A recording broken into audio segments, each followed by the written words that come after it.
Hello বন্ধুরা, আশা করি আপনারা ভালো আছেন। আমি একটি গোল জামা সেলাই করব। তো গোল জামা সেলাই করার পূর্বে গলা আগে তৈরি করে নেই। তো আমি গলা আগে কেটে রেখেছি। সামনের গলা দিছি ভি গলা, এবং এই গলাগুলো কিন্তু খুব বেশি চলে। তো এখন পিছনের গলা আপনারা একটি কাপড়ে সেলাই করে নেবেন। তো আমি যেভাবে আপনাদেরকে বলি, আমি সেভাবে কিন্তু কাজগুলো আপনাদেরকে দেখানোর চেষ্টা করি। তো আমার এই সিস্টেমে কাজ যদি আপনি করেন, অবশ্যই কাজ ভালো হবে। কারণ আমার এখানে প্রচুর কাস্টমার আসে, আমার কাজ দেখে সবাই অনেক খুশি হয়। তো আপনারা চাইলে আমার এই সিস্টেমে কাজ করতে পারেন। তো দেখুন আমি গলা কিভাবে বক্রম কেটে তারপরে গলা সুন্দরভাবে কেটে নেবেন। এরপরে আপনার সামন গলা এভাবে বক্রের উপর কাপড়টা মোহরে সুন্দরভাবে সেলাই করবেন। তাহলে দেখবেন কাপড়টি এবং গলাটি অনেক সুন্দর হবে। তো আপনারা আমাকে যে পরিমাণ ভালোবাসা দিয়েছেন, তো আলহামদুলিল্লাহ আপনাদের ভালোবাসায় আমি মুগ্ধ। তো আপনারা আমার কাজগুলো বেশি করে শেয়ার করে দিবেন। দেখুন আমি পিছন গলা আপনাদের দেখানোর জন্য খুবই সুন্দরভাবে দেখানোর চেষ্টা করতেছি। তো আপনারা এইভাবে কাজ করলে অবশ্যই শিখে যাবেন। অবশ্যই গলা লাগানোর সময় একটি চাপ দিয়ে উল্টে নেবেন, তাহলে গলাটি অনেক শক্ত হয়ে থাকবে। দেখুন আমি সামন গলা কিভাবে জয়েন দেই। তো এইভাবে আপনারা জয়েন দিলে আপনার গলাটি অবশ্যই সুন্দর হবে। তো গলা জয়েন দেওয়ার পরে আপনারা ছোট ছোট করে কেটে দিবেন, তাহলে গলাটা সুন্দরভাবে বসবে। তো আসলে আমি যেভাবে আপনাদেরকে দেখাই, আমার মনে হয় না কেউ আপনাদেরকে ওইভাবে কাজ দেখাবে। আমি চাই আপনারা নিজে নিজে আপনার কাজটা হয়তো আপনি নিজে নিজে করবেন। দেখুন বর্তমান বেশিরভাগ গলা কিন্তু মেশিনের সেলাই দেয়। তো আগে আমরা হাতের সেলাই দিছিলাম, তো এখন মেশিন সেলাইটা সবাই খুবই পছন্দ করে, যার কারণে গলা আমি সামন গলা মেশিনে সেলাই দিলাম। এরপরে আমি সামন গলা এবং পিছনের যে পার্ট সেটা সহ একসাথে জয়েন দিব। তো অনেকে আছে কাঁধ যখন জয়েন দেয় তখন কিন্তু কাঁচা রেখে দেয় গলাটা।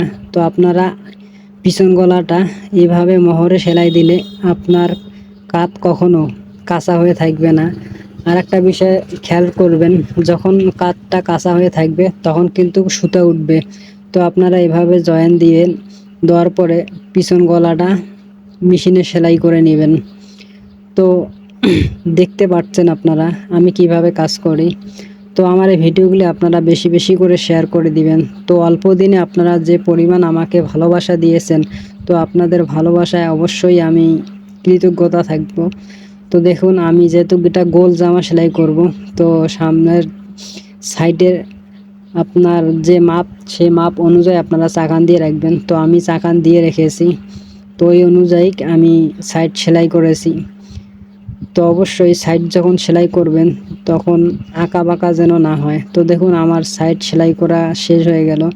তো আমার যেহেতু এটা সামনে কাজ করা জামা, তো যাই হোক সামনটা এই গোল জামার ক্ষেত্রে একটা বিষয় মনে রাখবেন, অনেকে বলে যে আমার গোল জামার সাইডগুলো কিন্তু ঝুলে থাকে।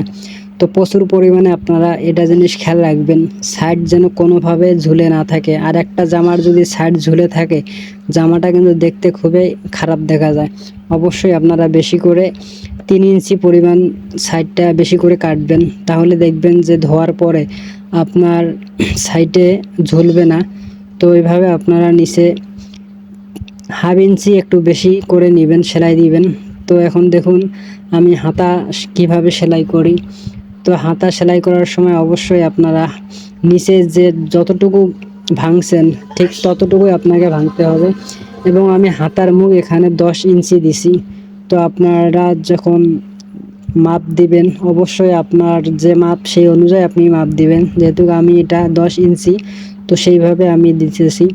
তো দেখুন মহড়া আমি এখন হাতা লাগাবো। তো আমি আপনাদেরকে একটা কথা বারবার বলে থাকি যে আমি যেভাবে কিন্তু কাজ করি আপনাদেরকে সেভাবে দেখাই। তো আমার এই কাজগুলো আপনারা অবশ্যই আপনার আইডিতে শেয়ার করে নেবেন।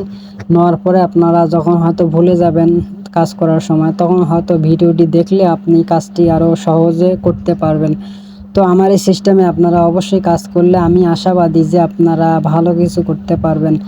আর যদি আপনারা এই কাজ দেখে শিখতে না পারেন, তাহলে আমি মনে করব আমি আপনাদেরকে সঠিকভাবে বোঝাতে পারিনি, আমি নিজেকে দোষী মনে করব অবশ্যই, কারণ আমি সব সময় চেষ্টা করি আপনাদেরকে সঠিকভাবে দেখানোর।